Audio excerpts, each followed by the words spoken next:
Hello, welcome to the podcast, The Real Deal with me, Sean Matthews. Well, we actually have real conversations with real business owners and people all the same. I have a very special guest today, another one as usual, but she is a female today, and I love my females on. So I'd love to introduce her, and just bear with me 1 minute because I want to get it right.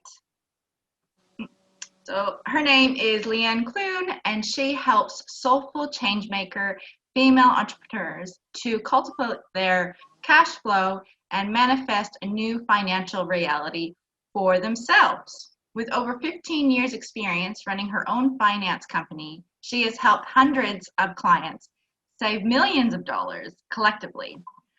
Her experience led her to see the limitations in the traditional finance systems, especially for women. This led her to create several cash flow transformational programs and including multi-authored books for entrepreneurs with a huge difference. Leanne's book focuses on return on investment and leveraging the book to catapult the business of the co-authors. Leanne is also the co-founder of soon-to-be-launched Creative Energetic Millionaires. Wow, I can't wait to hear about that, Leanne. Resonating in abundance. This course teaches how to catapult your business by recognizing and releasing the energetic blockages or life moments that are holding the business owner back from their full potential. Now, Leanne lives with her husband and 3 sons on 1 acre of tropical paradise in the Gold Coast Hinterland, which is, by the sounds of it and looks of it, looks amazing. So welcome, Leanne. Thank you so much, Sean. I'm so excited to be here this morning. Oh, yes, thank you. I'm so excited to have you on. It's going to be a great conversation. And just to get started, I mean, first of all, you live in tropical North Queensland. How did you get to where you are today in life and in business? Just a little snapshot. Well, Sean, it's interesting. Like straight after school, I actually did a science degree. I'm actually a qualified marine biologist. Oh, wow. Amazing. Yeah. So most finance people can't say that. No, not at all. And I started working with a government department in Western Australia and after studying in North Queensland, the marine biology. And I soon realised that I had this real interest in finance. And we were actually, my husband and I both were living in rural Western Australia, and we both had jobs with the government there, and they actually, you know, they gave us so much stuff. And this was me coming from being a broke uni student for 4 years. All of a sudden they're like, here's a car, here's a house for $50 a week, we'll subsidise the rent. You know, here's your office, here's this, like, and I'm like, I just felt like I was winning the lotto every 2 weeks when I got paid. Wow, I just didn't know what to spend the money on. And so very quickly I started looking at what can I do? I need to, you know, look at making the most of this money, investing it and that sort of thing. And I started studying financial planning and working full time pretty much straight away. And I just loved it because I realized there was so much potential to set yourself up financially before having children. You know, like I had my first child at 30, so I did leave it a little while. But I really, it was just looking at how simple it was on just basic normal incomes, I'd say. You know, we weren't on huge incomes, but it felt like it to me because I'd been used to living off the smell of an oily rag, obviously, at uni for so long. Yeah. And I remember clearly one time we were saving a whole wage. So because I just had no need to buy stuff my first few years of work. And I remember a financial planner came into our office and he was clearly only targeting the high net worth individuals, or who he perceived to be the high net worth individuals of the room. So he was targeting the pre-retirees, right? He wanted them. Yeah. And I was just this spring chicken straight out of uni. He didn't want a bar of me. He thought she's going to have no money. So he assumed. Yes. And I listened to his presentation, and, you know, I grabbed him at the end. I said, look, I'm really interested. And he's like, well, come back to me when you've got some money. He didn't even ask me if I had any money. He was actually very arrogant. And it really annoyed me. I turned around, I said, you know what? I've saved up $20,000 in the last 6 months. And he just, well, I mean, this was 20 years ago. And he's like, what? Okay, well, let's talk, he said. And I thought, I can do that, and I can do that so much better because I've got the people skills. So I studied it and became qualified. Amazing. Yeah. Along the way also, I became really interested in it because my husband and I purchased a business actually for my husband. And it was equipment finance that we ended up getting. It was a dingo mini digger and trailer and like a bobcat type machine. And we bought that, then we had to buy a new ute to tow it because it weighed too much. And so the cost all blew out, and that ended up costing us in repayments $300 a week 20 years ago. That was a lot. That was a lot. Yeah. That was a lot then. It was. And I remember it wasn't sitting well with me, and my brain just kept thinking of how I can reduce it, And I ended up talking to a few people that I was studying with, and I ended up reducing it from $300 a week to $50 a week. Wow. Yeah. And I was like, I'm quite happy with that. And I didn't tell many people, but I was celebrating myself. So I was like, that's a huge win. Yeah. And then I told a few people, and they sort of said to me, Leanne, that's massive. You know, how did you even do that? And so I didn't realize the enormity of it until people started commenting and saying, you've got this real gift. And that's when it started. So I opened up, probably about a year after that. I had to do another qualification, you know, as you do. So that's obviously a financial, was it finances that you had to do? Yeah. Was it a diploma I'd done one diploma in finance, in financial planning. I finished that, and then I had to actually do another one. So I had to do another diploma in finance, but in mortgage broking. So I had to have the two. Yeah. Okay. As you do. Yeah, as you do. Well, yeah, that's amazing. I love that story. And go ahead. Yeah, so I got that, and then I started off my business from there. Beautiful.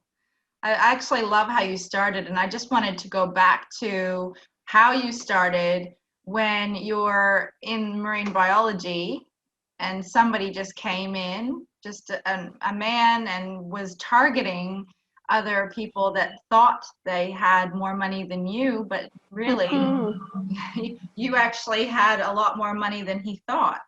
And that's pre-judgment, which I think that a lot of women get that. And even men get that too. But women get it a lot, I've realized. And he really missed out, you know. And I thought from that day forward, I want to help normal, everyday people. I'm not chasing the ones that are high net worth. I want to work with the normal, everyday people and help elevate them. Because they're the ones that get missed out, obviously. Yeah, definitely. And that's amazing. So do you work with men and women, or do you work with just women?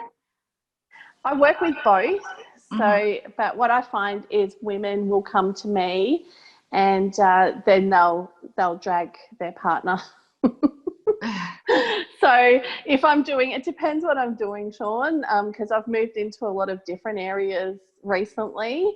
If I'm doing like a financial restructure, I do need to see both of the couple, and yeah, it's interesting because there's often a lot of Barneys and things like that. Like you can imagine, money is so triggering. It is. So I have some interesting, I've always said that I need to write a book because I've been in the room, obviously everything's confidential with my clients. But I've been in the rooms where we've had mum, dad, kids in the table, grandma in the table. Grandma gets up to leave the table to go to the toilet. Mum and dad whisper in my ear, there's actually another kid that he had when he was this age, but she doesn't know about him. I'm like, oh, wow. So don't say anything because we're looking at, planning, and it all comes into will planning, estate planning and all that. And so grandma casually comes back to the table and I've had this massive truth bomb be dropped on me. Yeah. Mum and dad feel better. I'm like, okay, I've got to be really careful about what I say, not to say that. Yeah, of course, definitely. I'm sure you've heard a lot of stories. And talking about that grandma story, can you elaborate a little bit about how you helped this family and what you did with that information? Like so without actually, with confidentiality. Confidentiality, without names, of course. Yeah. So what I specialize in since I started my business was restructuring people's finances to save them lots of money. Mm-hmm. So what I see happens is, and this couple in particular, they had a business income, and then they were told by their bank, when they started the business, oh, look, you need to get a business loan now to expand it. So that was at quite a high interest rate. Mm-hmm. And then, look, you can have business credit cards. Like, things have changed now. It is harder, and they've got more responsible lending and everything now. But they kind of threw all this credit, and the couple also had a home loan with quite a lot of equity in it. And I was able to, save them $16,000 a year by just restructuring around those debts and taking the business loan from a 15% interest rate down to residential interest rates, which are, currently under 3%. Wow. They also had car loans at, 12%. So, it's just about really being strategic and looking at where grandma came in, is looking at the long-term goals. And I'll always say to my clients, look, we need to look at, because you're changing your financial position, and we're looking at all this stuff, you need to look at having a will in place. Where's the, insurance, and just the due diligence there. So... you have to cover a lot of avenues, which is a lot of avenues. Sure. Oh, amazing. And finance, as you said. Yes. Oh, I was just thinking that I'm going to have a cup of coffee too. Your cup's a bit bigger than mine. So for people that are listening, we both have a cup of coffee in our hands. Yeah, because it's the morning here in the Gold Coast. That's right. So you do cover a lot of avenues in people's lives, and finances, as you said, can really take a toll on people's lives in a lot of ways. And for you as a uni student, you had that toll, and I think a lot of uni students can probably relate to that. They have no money, they're trying to get a job, things like that. But also when you get out of uni and you have to pay the university back, and that can take 10 to 20 years for some people. So you do need to figure out your finances. That's it. Yeah, that's amazing. So what, you said you wrote a book. So what does what's your book? Because I know you have written a book, but I haven't actually read it. And can you describe more about it?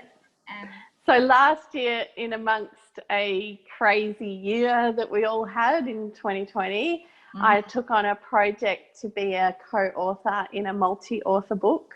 Mm-hmm. That was called Wild Women Rising, Brave Women That Carve Their Own Path. Beautiful. And yeah, I wrote a chapter. There were about 25 to 28 other authors writing a chapter. And my chapter focused on, since I started my business and I've balanced it with my children, and a lot of people look at me and they go, oh, she's got it all sussed, and they don't see any of my struggle. And I guess I'm a happy and a positive person, and I would struggle behind the scenes. Like, we all have our challenges, you know. Mm-hmm. And so I just wrote really from my heart about a really hard time in my life where everything just seemed to go wrong no matter what I did. And I actually didn't think I was going to get through it. It was actually a horrendous time. And it was like thing after thing after thing. And I just felt beaten to a pulp. Mm-hmm. However, what the Wild Woman Rising is, like, Wild Woman rises and goes, no, I will get through this. Yes. And just started to make these really bold decisions and let the fear go, which is hard. And I catapulted myself and my family out of the situation very quickly. Wow. Just from having faith that my next step is the right one and really following my intuition. I got a lot of warning signs along the way that I'd veered off my path. Okay. Yep. So I'd been given this contract in an office, and I've always worked for myself, and I thought, I'll just build up my business a bit more. I'll subcontract in an office, and it was just all wrong, you know. Like, I'd gone from having all my space and my own domain to a little cubicle, which does not suit my personality at all. You like space? Yeah, and it was brown, and I'm like a colour person, you know. Yeah. And so I made sure I wore my red shoes. Amazing. But just all sorts of things happened, and it was a very much an environment where I had to make 100 phone calls a day, and just it wasn't about relationship building with the clients, it was about getting them across the line. Yeah. Just get finance in, out, done, next. And I just couldn't cope with it because I'm a relationship builder. That's at the core of me, you know. I love that. I'm a connector. So I think it was 6 weeks that I did it for, and I felt like I should have kept doing it, and I just sort of got into this terrible, like, just working so many hours and not getting much back from it, having my passion gone, my spark gone, and then all these other things were happening, like my car wouldn't start. It was actually telling me this ain't the right path. Yeah, definitely. And I just kept pushing, you know. I just kept pushing because I was like, well, I'm just going to make this work. And instead of really listening to my intuition, I was hustling harder and harder, and I was just making my life so hard. And it sort of ended where there were so many things that happened, and then in the end, my mother-in-law got diagnosed with cancer, and she was interstate, and it was just like, that's it, I'm walking. So I walked from that. I had a meeting with the CEO of my umbrella finance company, and he says, what's wrong? You're so unhappy. Like, he hadn't seen me for a while because he's interstate. I said, yeah, I am. And he said, you don't have to do this. And so I just walked from that meeting. I never went back to the office. I walked back to my car. I'd actually had a rental car because my car wasn't working. So I'd pushed and got a rental car, kept going. Yeah, it kept going. Against all odds. Perseverance and resilience. Yeah, Yes. Nothing going to stop me. Yeah. Yeah.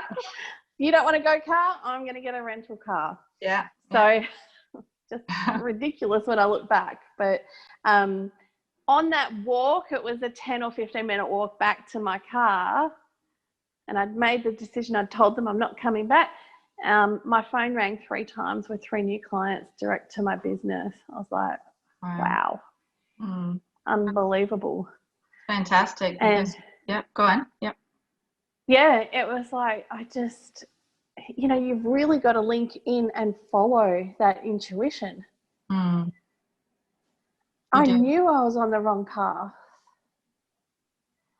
And I don't know why, I just kept going. I think I got sort of sucked into this really low frequency vortex. And I just had to rise up and go, no, I'm not having this. Well done. This is not my life. Yeah, that takes a lot of strength, especially when you've gone into the depths of struggle, and you're doing it all for your family, aren't you?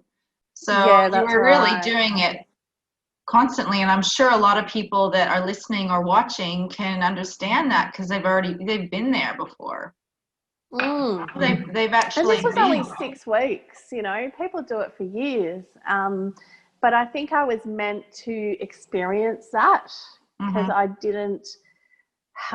hadn't experienced that before. And then from that experience, then I got the opportunity to write in the Multiauthor book, which I wrote about that. And that was just, that experience changed me and my business in so many ways. I was just blown away. I never expected it. And you're being so authentic. Yeah. Just telling your story. And it's hard because it's raw and it's it's hard to do it, to put it out there. But the world needs to hear these stories and the real people behind the businesses. It's so powerful. I absolutely. Go on. Sorry.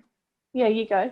No, I was just, every time you speak, I just think this is why I do what I do with these podcasts, because everybody needs to hear everyone's story. This is, it's my podcast, but it's more about the people that I have on the podcast because they need to hear your story. You're not just a business owner or just a woman. No. You have had experiences, you've had struggles, and now you're, helping other people with those financial struggles. And financial struggles can be in different areas of their life too, and they can go into their relationships, they can go into their health. You can have bad health because you have bad finances. So yeah, absolutely. And so when I committed to writing the chapter, I never could have guessed what would unfold from that. And it was strategically written as well to be able to boost our businesses as well. So it was all a facilitated process. And I started writing that September and last year. And then we moved house and I was like, you know what? I'm just going to pull out because it's all too hard. I've just taken on too much. And I didn't. I persevered. I thought, no, I'm doing it. I committed to it. I have to do it. And so I finished it. And that last quarter of last year, my business tripled to quadrupled. It just exploded. Wow. Exciting. And I attribute a lot of that to the book and really getting myself out there. That was before it even got published. Oh, wow. That's exciting. Oh, and you were just being your authentic, self and talking from your heart, which is what a lot of people want these days. They don't want fake people. They do. They want to connect with the real person, not the business person. And so I got such a life-changing experience out of writing the book. And in January, we actually published it. And within 24 hours, it went to Amazon Australia bestseller. Ooh, and within exciting. 48 hours. I didn't know that. That's amazing. Yeah, within 48 hours, it was international bestseller. So wow. yeah, it was Fantastic. amazing. Such an amazing process. Such an amazing group of women that that I worked together with, all the co-authors, and we became quite a cohesive team and helped each other, and we're continuing to do so. And as a result of that, I saw the power of leveraging the multi-author books to catapult the income for entrepreneurs in business. Fantastic. That was really strong. That was coming to me really strong. And so I added a publishing arm actually to my finance company. Okay. And yeah, and so now I'm facilitating the multi-author books. However, they're with a difference. So they're really focused on return on investment and catapulting the cash flow of the entrepreneurs in the book. So that's the intention. Oh, lovely. Yeah. And a lot of entrepreneurs need books like that, especially women, men and women, but particular books for women only, because we've come from such a long history of not being heard or not being, being equal to men in the workplace. So it's fantastic. Absolutely love it. So on Amazon, it's on Amazon. Is it on anything else that people can grab? They can purchase. So the one that we just did in January, that was published in January, we're going to get hard copies soon. But the main platform was Amazon for that one. And so we released it just for $1, and all the purchases, they just go to charity. Like, it's not about sales of the book, that's not really the strategy.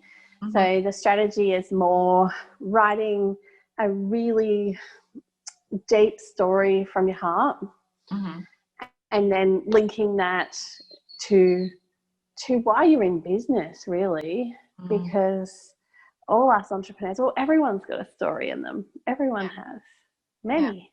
Yeah, definitely. We have lots of stories, and I love your story. It inspires me. Does it really does. So thank you. It's fantastic. It's so great to have you on. We're gonna have to wrap it up, but the thing is, I did want to ask you, how can people contact you with your business, and how can they get together and have a conversation and connect with you? Yeah, probably the easiest thing is to go to my website, which is just www.leanneclune.com.au. Maybe we can post the link. Sean, can we do that? Yeah, definitely. And it's going to be below where we're talking now. So we'll do that for you. And I can actually put the link of your book from Amazon. Yeah, that'd be great. For anyone that wants to purchase your book or even have a look at what you're doing, because it's absolutely amazing. Thank you. And also my website is, we're still getting authors for my new project, which is called Catapulting Changemakers, Soulful Women on the Leading Edge of Business. So we're looking for the visionary, the women in business that are at the leading edge of what they do, in all different modalities and professions, coming together and writing their heartfelt stories with the intention of catapulting the cash flow in their business under my facilitation. So fantastic. I'm going to send all that through. We're going to put it on the YouTube, and all your things will be there, to contact you. So it's been absolutely amazing. I just have one last question for you today, Leanne. Yes. And it's a surprise question, and I do this with all my guests on my podcast. If you want anyone to get anything out of what we've been talking about today, what would it be? That I guess it comes back to that everyone has got a deep, powerful story within them, and it's time to share it. It's time to be heard. Perfect. Come out and speak it, and your world will change. Amazing. Leanne, thank you again for coming on my podcast today. It's been an absolute pleasure and an inspiration. And I hope you all enjoyed our podcast today. Again, my links will be down the bottom, and so will Leanne's if you want to contact her. This is The Real Deal with Sean Matthews, signing out. Thank you, everybody. Have a great day. Thanks, Sean. Bye.